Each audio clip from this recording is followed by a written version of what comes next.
Caitlin Clark's rookie season surpassed even the loftiest of expectations. Rookie of the Year, check. First Team All-WNBA, check. Single season assists record, check. Indiana's first playoff appearance since 2016, check. It's a critical offseason for a Fever team with eyes on a much bigger prize in year 2 of the Caitlin Clark era. After hiring former Connecticut Sun coach Stephanie White to replace Christy Sides, the franchise turned its attention towards free agency, which begins on February 1st. With a new TV deal on the way amidst rising ratings, there's a clear expectation that salaries will soar in 2026. Long story short, expect a bunch of one-year deals with most players waiting to cash in next offseason. In November, Kelsey Mitchell is our top priority heading into free agency.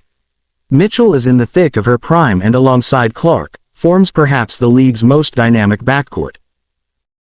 Assuming they re-sign Mitchell, Indiana is the only team that can offer her a single-year supermax. The rest is all about filling the gaps, particularly on the wings and on the defensive end. In theory, the Fever should be one of the league's most free agent attractive destinations. Few teams, if any, can match the opportunity to play on an ascending team in front of packed crowds every night alongside the league's best passer and a dominant post player in Aliyah Boston. Even after signing Mitchell, the Fever have enough space left over to extend a one-year maximum offer, which means they should be in the mix. And yet if Mitchell returns, it's a top-heavy roster that could make Indiana a more difficult sell for established stars. This is Indiana's conundrum. Free agents aren't typically looking to be the third option. There also isn't a perfect fit for what the Fever require in this free agency class, unless they can trade for Sito Sabally.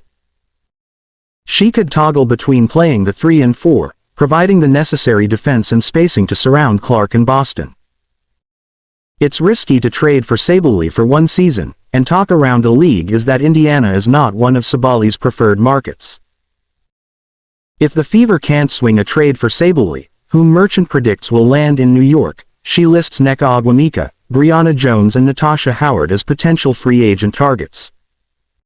Ultimately, Merchant has the Fever striking out on all three. While none would be the perfect fit, coming away empty-handed, or instead opting to add around the margins, would represent treading water at a time when the Fever should be loading up to compete with the likes of New York, Minnesota, Connecticut and Las Vegas. And yes, treading water right now qualifies as a flop.